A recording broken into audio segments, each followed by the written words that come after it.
দেখো, ধনতান্ত্রিক অর্থনৈতিক ব্যবস্থার বৈশিষ্ট্য 1 নম্বর হলো উৎপাদনের উপাদানসমূহের মালিকানা। ধনতান্ত্রিক অর্থনৈতিক ব্যবস্থায় উৎপাদনে যে 4টি উপকরণ রয়েছে, ভূমি, শ্রম, মূলধন, সংগঠন, সেগুলো ব্যক্তি মালিকানাধীন।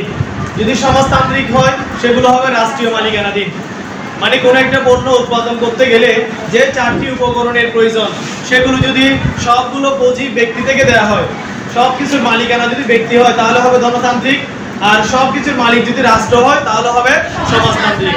আর কিছু কিছু যদি ব্যক্তিগত মালিকানাধীন, কিছু রাষ্ট্রীয় মালিকানাধীন থাকে তাহলে হবে মিশ্র। আর যে অর্থ ব্যবস্থা পবিত্র কোরআন এবং হাদিসের আলোকে ইসলামী শরীয়তের অনুসারে পরিচালিত হবে তাহলে ইসলামী অর্থ ব্যবস্থা। মানে আমি আলোচনা করব একটা, কিন্তু তোমাদেরকে বুঝতে হবে পরবর্তী 4টা, বাকি সবগুলো। 2, উদ্যোগ গ্রহণের স্বাধীনতা। Attention please. উদ্যোগ গ্রহণের স্বাধীনতা অর্থাৎ ধনতান্ত্রিক অর্থনৈতিক ব্যবস্থায় কোন একটা পণ্য উৎপাদন করতে গেলে যিনি উৎপাদন করবে, মানে ওই জিনিসটা যিনি তৈরি করবে, বিক্রেতা বা উদ্যোক্তা, তার স্বাধীনতা রয়েছে। এক্ষেত্রে রাষ্ট্রের কি নেই? হস্তক্ষেপ নেই, মানে বিধি নিষেধে হস্তক্ষেপ নেই। আর সমাজতান্ত্রিক অর্থনৈতিক ব্যবস্থায় উদ্যোগ গ্রহণের স্বাধীনতা নেই, এখানে রাষ্ট্র যা করবে তাই। বুঝতে পেরেছো? তারপর হচ্ছে অবাধ প্রতিযোগিতা। আর এইখান থেকে যে পয়েন্টটা তোমাদের পরীক্ষা আসবে, মুক্ত বাজার অর্থনীতি বলতে কি বোঝায়? দেখো, ধনতান্ত্রিক অর্থনৈতিক ব্যবস্থায় গিয়ে দেখো মুক্ত বাজার অর্থনীতি বলা হয়। এই প্রশ্নটা উদ্যোগ গ্রহণের স্বাধীনতার মধ্যে পাবে। মুক্ত বাজার অর্থনীতি এখানে 6 নম্বরের জন্য দাগ দাও বইতে। ধনতান্ত্রিক অর্থনীতিকে অনেক সময় মুক্ত বাজার অর্থনীতি বলা হয়। এই অর্থনৈতিক ব্যবস্থায় দ্রব্যের উৎপাদন, বন্টন, ভোগ সবই বাজারে দ্রব্যের চাহিদা ও যোগানের পারস্পরিক ক্রিয়া বিক্রিয়ার মাধ্যমে পরিচালিত হয়। এই মোস্ট ইম্পর্টেন্ট সেন্টেন্স হচ্ছে এটা। ধনতান্ত্রিক অর্থনৈতিক ব্যবস্থায় যারা বিক্রি করবে, বিক্রেতারা জিনিসের একটা দাম বলবে, যারা কিনতে যায় ক্রেতারা তারা একটা দাম বলবে। উভয়ের মধ্যে একটি কি হবে? দর কষাকষি হবে। দর কষাকষি এটাকে বলা হয় ক্রিয়া বিক্রিয়া। দোকানদার যিনি বলবে যে ভাই এই জিনিসের দাম কত, উনি বলবে 500 টাকা। যারা কিনতে যায় তারা বলবে ভাই 300 টাকা পারবেন, তখন উনি বলবে না, একদম 400 টাকা হলে নিতে আসিয়েন। ওই 400 টাকার মধ্যে তুমি কিনতে রাজি হয়েছে, উনি বিক্রি করতে রাজি হয়েছে। এটাই হলো ভারসাম্য দাম। এই যে তাদের মধ্যে পণ্য নিয়ে ক্রয় বিক্রয় নিয়ে একটা দর কষাকষি হয়েছে না, এটা হলো পারস্পরিক ক্রিয়া প্রতিক্রিয়া। এরপরে ধনতান্ত্রিক অর্থনৈতিক ব্যবস্থার প্রধান বৈশিষ্ট্য হচ্ছে সম্পদের ব্যক্তি মালিকানা। উৎপাদন এবং ভোগের ক্ষেত্রে ব্যক্তির সিদ্ধান্ত গ্রহণের স্বাধীনতা রয়েছে। এক্ষেত্রে সরকারের হস্তক্ষেপ নেই, সেজন্য এটাকে বলা হয় মুক্ত বাজার অর্থনীতি। মানে যে অর্থনীতিতে সরকারি বিধিনিষেধ থাকে না তাকে বলা হয় মুক্ত বাজার অর্থনীতি। পরীক্ষায় অনুধাবনমূলক প্রশ্নে থাকবে ধনতান্ত্রিক অর্থনীতিকে, অর্থ ব্যবস্থাকে মুক্ত বাজার অর্থনীতি বলা হয় কেন, কিংবা মুক্ত বাজার অর্থনীতি বলতে কি বোঝায়। তারপর দেখো অবাধ প্রতিযোগিতা। এখানে ধনতান্ত্রিক অর্থনৈতিক ব্যবস্থায় বিক্রেতা থাকবে অসংখ্য, একজন নয়। মনে করো বাংলাদেশে তোমাদের লেক্সার কোম্পানি, শুধু একটা কোম্পানি যদি থাকতো বই প্রকাশনের ক্ষেত্রে, তাহলে ওটা হয়তো একচেটিয়া বাজার।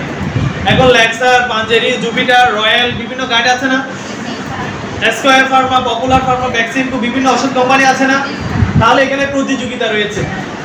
বুঝতে পেরেছ? শুধু যদি একজন বিক্রেতা থাকতো তাহলে হয়তো একচেটিয়া বাজার, প্রতিযোগিতার অভাব থাকতো। এখানে রয়েছে অবাধ প্রতিযোগিতা। মানে ধনতান্ত্রিক অর্থনৈতিক ব্যবস্থায় অসংখ্য বিক্রেতা থাকবে এবং যে যার ইচ্ছে মতো গুণগত মানসম্পন্ন পণ্য বাজারে নিয়ে এসে কাস্টমারকে, ক্রেতাকে আকৃষ্ট করতে চাইবে তাদের মন জয় করার জন্য। এখানে একজন বিক্রেতা থাকবে না, একাধিক বিক্রেতা থাকবে। কয়টি বিক্রেতা থাকবে? একাধিক বিক্রেতা থাকবে। নেক্সট, ভোক্তার স্বাধীনতা। যারা ভোগ করবে, ভোগকারী নিজের পছন্দ মতো পণ্য ক্রয় করতে পারবে। ভোগকারী নিজের পছন্দ মতো পণ্য ক্রয় করতে পারবে। কেন? কারণ এখানে একাধিক পণ্য থাকবে। বাজারে অসংখ্য পণ্য থেকে তুমি তোমার পছন্দ মতো পণ্য ক্রয় করতে পারবে। তাহলে কি লিখবো আমরা? ধনতান্ত্রিক অর্থনৈতিক ব্যবস্থার অন্যতম বৈশিষ্ট্য হচ্ছে ভোক্তার স্বাধীনতা। এক্ষেত্রে ভোগকারী মানে ক্রেতা নিজের পছন্দ মতো পণ্য ক্রয় বিক্রয় করতে পারবে। অন্যদিকে সমাজতান্ত্রিকে ভোগকারীর স্বাধীনতা এগুলোকে বিপরীত করে দেবো আমরা। নেক্সট, সর্বাধিক মুনাফা অর্জন, মোস্ট ইম্পর্টেন্ট পয়েন্ট। সর্বাধিক মুনাফা অর্জন ধনতান্ত্রিক অর্থনৈতিক ব্যবস্থার প্রধান বৈশিষ্ট্য হলো সর্বাধিক মুনাফা অর্জন। কারণ ওই ব্যক্তি, পুঁজিবাদীরা কেন ব্যবসাটা করে জানো? লাভ করার জন্য।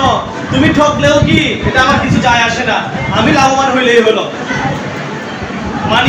মানে পুঁজিবাদী অর্থনৈতিক ব্যবস্থা। অর্থাৎ ধনতান্ত্রিক অর্থনৈতিক ব্যবস্থায় যারা উৎপাদনকারী উদ্যোক্তা, তারা সব সময় চাইবে কম খরচ করে পণ্যটি উৎপাদন করে বেশি দামে বিক্রয় করে সর্বাধিক মুনাফা অর্জন করে নিজের পকেটে ভরতে, আর শ্রমিকদেরকে কম মজুরি দিতে। কারণ তাদের টার্গেটই হলো মুনাফা অর্জন করা। অন্যদিকে সমাজতান্ত্রিক অর্থনৈতিক ব্যবস্থার প্রধান উদ্দেশ্য কি? জনগণের কল্যাণ সাধন করা। রাষ্ট্রের প্রধান বৈশিষ্ট্য হলো, প্রধান লক্ষ্য হলো রাষ্ট্রের যারা জনগণ, তাদের উন্নয়ন, তাদের উন্নতি, তাদের কল্যাণের দিকে কাজ করে। তাহলে আমরা কি লিখতে পারি? ধনতান্ত্রিক অর্থনৈতিক ব্যবস্থার অন্যতম বৈশিষ্ট্য হলো সর্বাধিক মুনাফা অর্জন করা।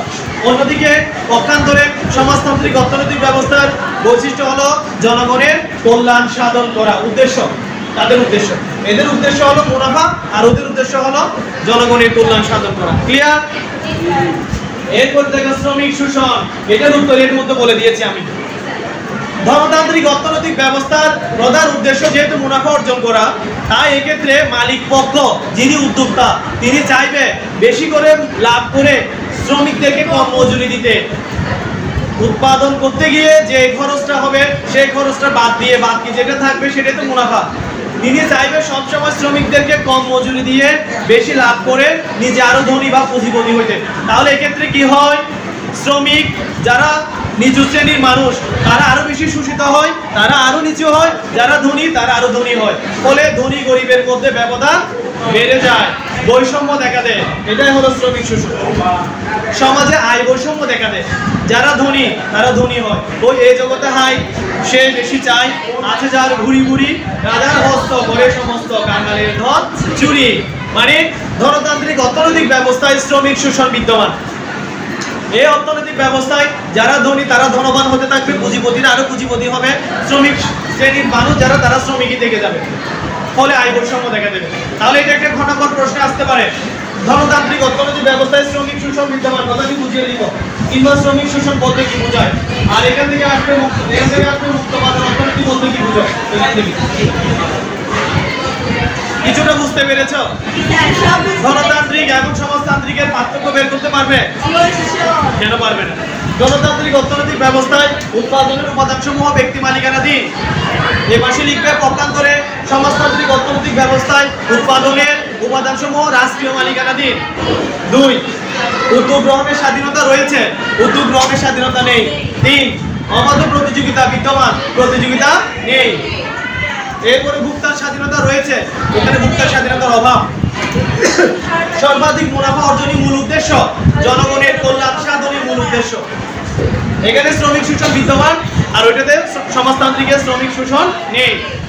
সমাজতান্ত্রিকে কিভাবে মজুরি বণ্টিত হয় জানো? আয়টা কিভাবে ব্যয় করা হয়?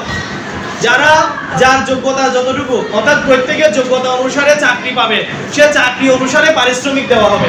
এটা হলো সমাজতান্ত্রিক অর্থনৈতিক ব্যবস্থার বন্টনের নীতি। অর্থাৎ যা আয় হবে সেটা কিভাবে ব্যয়িত হবে, বন্টন করা হবে। প্রত্যেকে তার যোগ্যতা অনুসারে, যার যে যোগ্যতা, সে যোগ্যতা অনুসারে চাকরি পাবে, সে চাকরি অনুসারে তাদেরকে পারিশ্রমিক দেওয়া হবে। ক্লিয়ার? জি স্যার।